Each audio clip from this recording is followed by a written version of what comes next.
estão trabalhando nas eleições, né, como fiscal, mesário.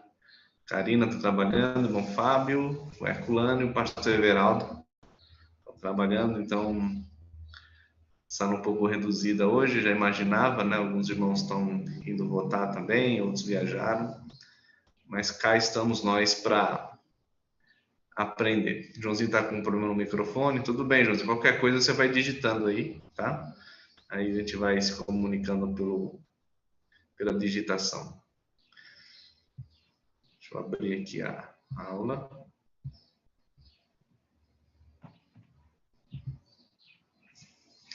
Muito bem. O preço do perdão, estudos do livro de Romanos. Estamos começando uma nova fase nesses estudos, uma nova etapa dentro da própria carta.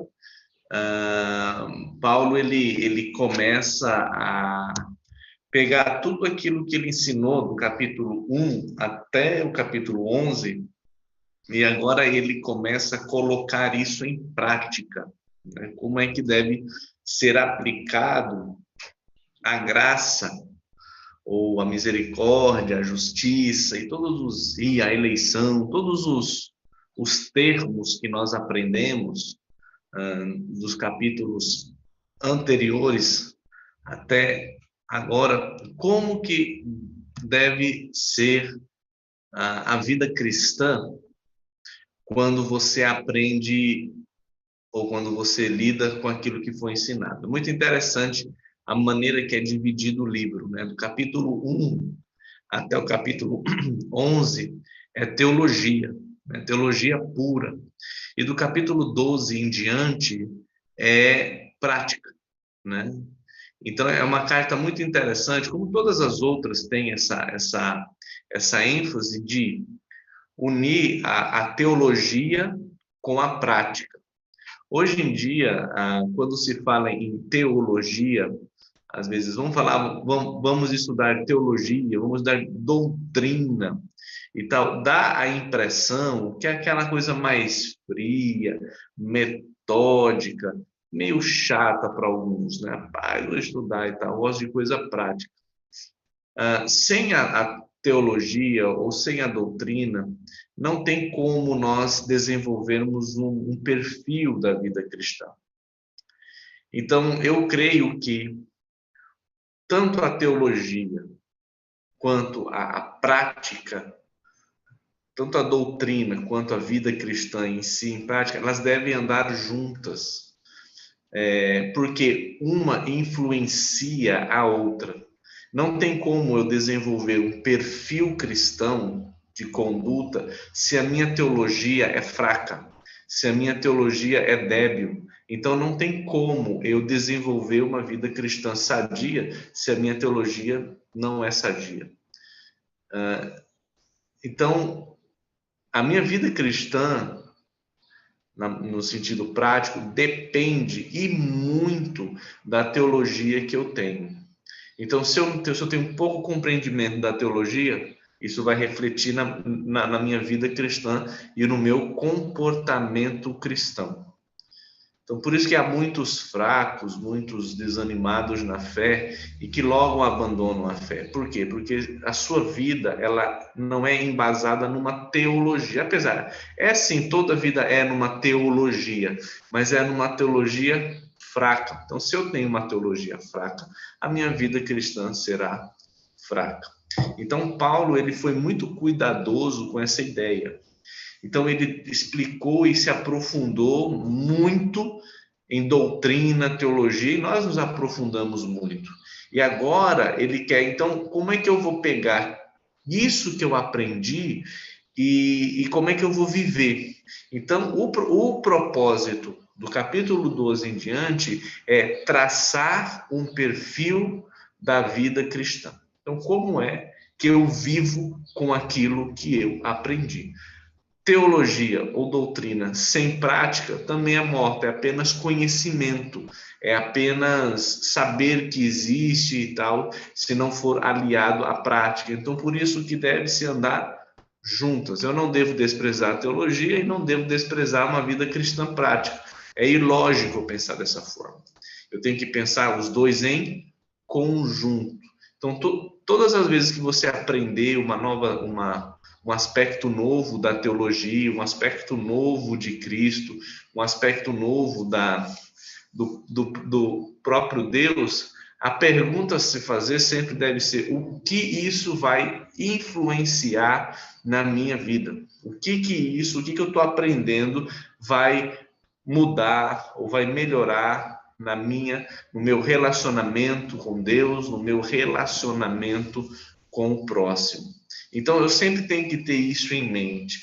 Como a minha teologia reflete no meu comportamento e na minha vida cristã. Então, é uma parte muito prática do livro, a qual nós temos essa oportunidade de aprender como deve ser, qual é o perfil da vida cristã.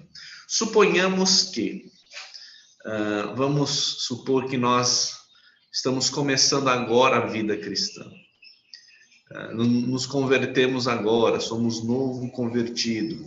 Então, como um cristão deve viver?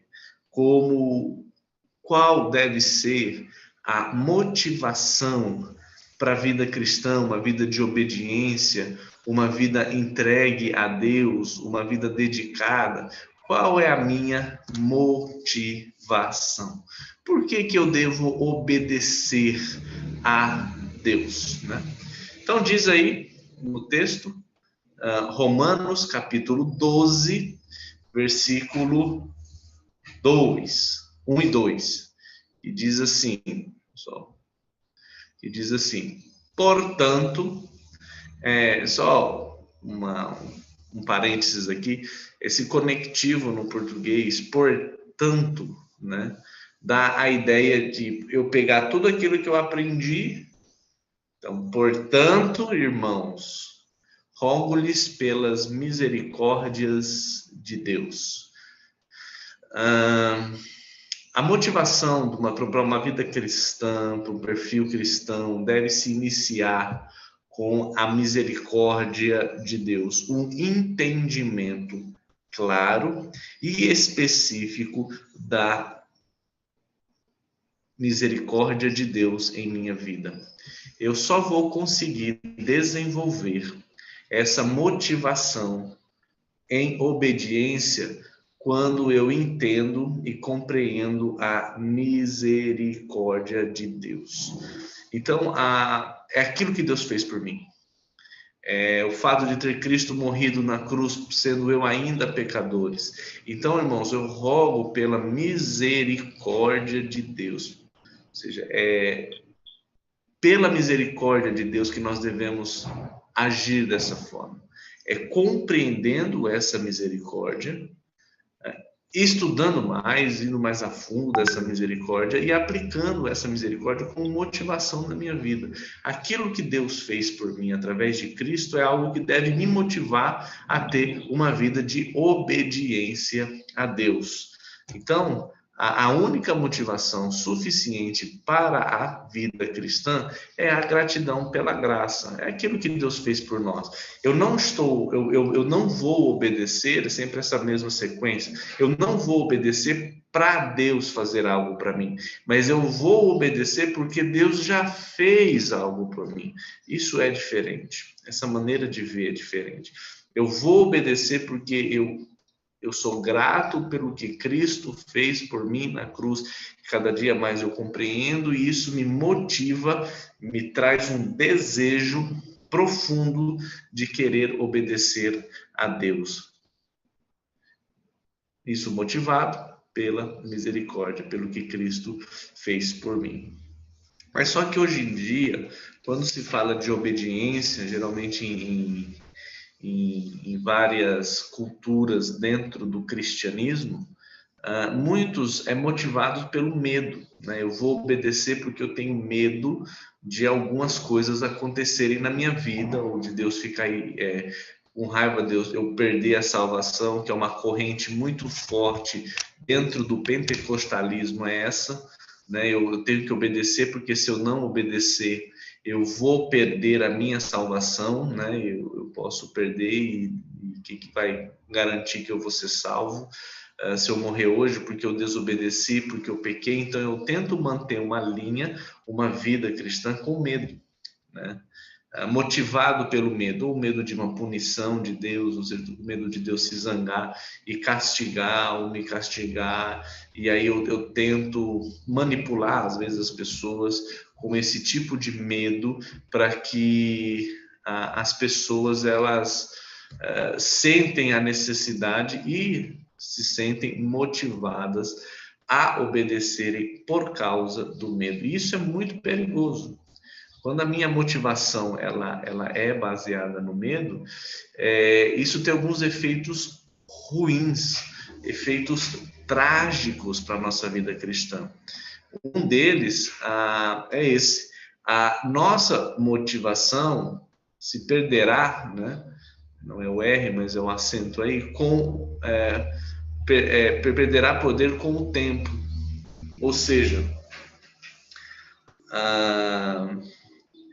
o medo, ele é uma emoção, mas é uma emoção que é muito cansativa.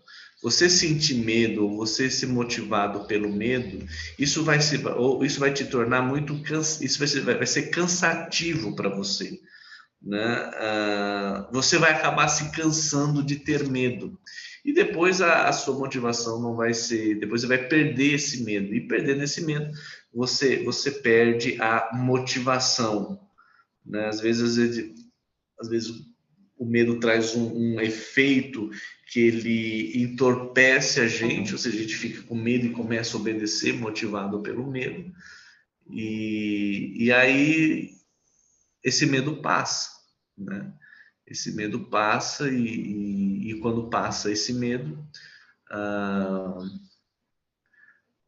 para alguns é visto, não, eu já perdi o medo e tal, e por isso eu não vou mais seguir, ou não vou mais estar motivado a obedecer a Cristo. Então, tem gente que precisa de domingos a domingos doses de medo.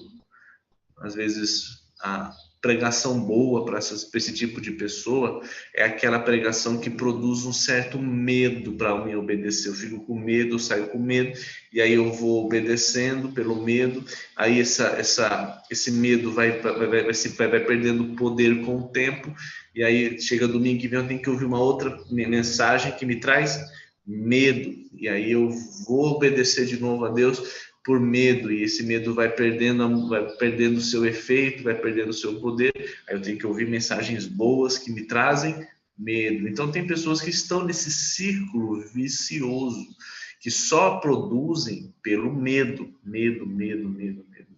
Então isso não é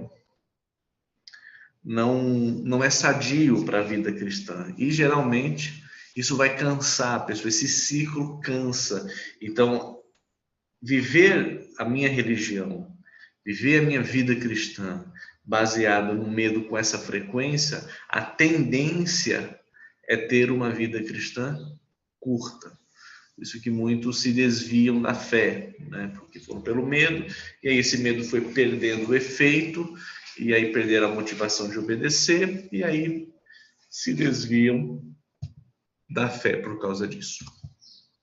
Um outro efeito muito perigoso causado pela obediência devido ao medo, motivado pelo medo, não temos segurança para reconhecer o nosso pecado.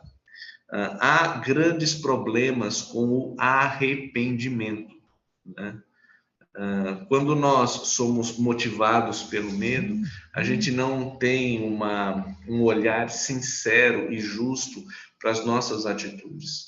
E eu tenho receio em me expor com medo do que vão pensar de mim, e até chega o absurdo de medo de Deus ficar sabendo que eu peco ou que eu errei nisso. Então eu não tento me expor para Deus, não tento abrir o jogo para com Deus por causa do medo de represálias. Isso obviamente um absurdo, porque Deus conhece a nossa vida perfeitamente, né? Sabe quais são as atitudes do nosso coração, sabe o que nós estamos passando, sabe os problemas, sabe as lutas a qual nós enfrentamos. E Deus conhece tudo, né? Mas a gente fica meio que receoso em expor, em falar com Deus sobre os nossos pecados e se arrepender de fato, né? Tentamos se esconder ou esconder de Deus, que é um absurdo, mas tentamos esconder dos outros e tal, e tentamos viver com uma capa de santidade, com o propósito de aliviar a minha consciência de culpa. Né? Isso é muito perigoso, né? Não é uma vida cristã sincera, não é uma vida cristã sadia. Por quê? Porque está motivado pelo medo. Né? Às vezes eu vivo com sentimentos de culpa, porque eu fiz isso e Deus está com raiva de mim e tal. E eu não exponho isso, eu não peço ajuda algumas vezes, com medo do que os outros vão pensar de mim. Então eu tento racionalizar, tentar pensar alguma coisa para poder abafar esse sentimento de culpa e não expor o meu problema e não pedir ajuda para alguém ou para o próprio Deus e para resolver esse pecado, esse problema na minha vida. E isso é o efeito do medo. Esse é um efeito do medo, um efeito devastador, porque a gente tenta se vestir de santidade, a gente tenta vestir de um comportamento correto para que todos nos vejam como pessoas santas e tal, mas lá dentro temos dificuldades, temos lutas, temos problemas a qual nós enfrentamos. E isso nos traz grandes perigos para a minha vida cristã. E o terceiro, a dificuldade para suportar o sofrimento ou problemas. Por exemplo, se a pessoa tem essa mentalidade de obedecer por medo, então o que acontecer de ruim na sua vida, problemas na sua vida, o que a pessoa logo vai pensar? É castigo de Deus, porque eu errei naquilo ali e tal, e eu perdi o emprego, ou eu fiquei doente, ou eu agi dessa forma errado contra Deus e todo sofrimento eu racionalizo como punição de Deus. Isso é muito perigoso, a gente sabe que não é. Tem vários exemplos bíblicos e também da nossa experiência que nem todo sofrimento é resultado de castigo de Deus, nem todo sofrimento é resultado de consequência do pecado, mas sim do plano amoroso de Deus em nossas vidas. Então, as pessoas acham que as pessoas são motivadas pelo medo, então acho que qualquer coisa ruim que acontece na sua vida, eu tento pensar que é Deus me castigando ou me punindo. E também, nessa mesma linha, né, eu vou tentar a bênção de Deus, eu vou tentar parar com esse sofrimento, então eu vou obedecer mais para poder parar com esse sofrimento, para me enriquecer e tal. E aí é o outro lado dessa mesma moeda, né? Tenta obedecer para conseguir algo de Deus, tentar barganhar algo de Deus. Então, são efeitos devastadores que trazem uma vida cristã muito fria, uma vida cristã sem vida, quando é feita, quando é obedecida pelo medo, motivado pelo medo. Então, isso é muito, muito perigoso. Por isso que Paulo diz logo no começo: portanto, irmãos, pelas misericórdias de Deus, motivados pela misericórdia de Deus em sua vida, o que vocês devem fazer? 2 pontos de partida aqui muito importantes. Motivados pela misericórdia de Deus, ofereçam em sacrifício vivo e transformem-se pela renovação da vossa mente. Então, 2 pontos de partida ou 2 atitudes que eu devo fazer motivados pela misericórdia, pela graça e motivados por gratidão por aquilo que Deus fez por mim. Então, devo me oferecer como sacrifício vivo, oferecer em sacrifício vivo a Deus. Então, o que quer dizer oferecer ou se ofereçam em sacrifício vivo? Tem a ideia de estar disposto a obedecê-lo em qualquer coisa que ele diga em relação a qualquer área de sua vida. Paulo usa uma terminologia do Antigo Testamento, que eram os sacrifícios de animais. Antigamente, quando Cristo não havia morrido e ressuscitado para a nossa salvação, era a ordem de Deus, fazia parte da lei de Deus, eu oferecer animais como sacrifícios. Um sacrifício que seria agradável a Deus. Então, eram ofertas, né, que eram queimadas. Eu deveria pegar o animal mais valioso do rebanho, aqui vamos supor um exemplo aqui, uma ovelha, a ovelha mais valiosa do meu rebanho, né? Não aquela defeituosa, não aquela que ninguém quer comprar, não aquele refúgio, não aquela ovelha que não tem valor, não. Eu tenho que pegar a ovelha top, né? Aquela ovelha em que produz muita lã e que me dá muito dinheiro. É essa ovelha que eu devo pegar. A que me dá mais lucro no rebanho, ou aquela que é mais gorda, que quando for, se o caso eu fosse matar e fazer um churrasco dela, era aquela ovelha que é show, né, para poder assar na churrasqueira e comer um delicioso churrasco. Pronto, é essa ovelha, a melhor ovelha do rebanho, que eu deveria pegar essa ovelha e levar para o altar de sacrifícios e oferecer ao Senhor como um sacrifício a Ele, uma ovelha perfeita, não as sobras da ovelha, não os restos da ovelha, mas sim toda a ovelha eu deveria entregar a Deus. Eu estava pensando, estudando e pensando aqui como é que seria se a gente vivesse ainda nessa época, numa cultura que naquela época era bem pecuária, né? Muitos animais, tinha agricultura também, tinha o aspecto de oferecer as primícias da plantação, ou seja, tudo para o Senhor deveria ser o melhor. Naquela cultura funcionava assim, né? Eu deveria entregar o que era de melhor do meu rebanho. Hoje, vamos supor que hoje eu vivesse nessa época e nós vivêssemos ainda no Antigo Testamento, Cristo não veio ainda, nós estamos aguardando ele vir para morrer na cruz pelos nossos pecados e nessa cruz e teremos a salvação e tal, estamos aguardando ainda essa expectativa. O que você ofereceria para Deus de maior valor na sua vida? Pensa aí. O que você ofereceria? Naquela época era rebanho, uma cultura de pecuária, ou os melhores frutos.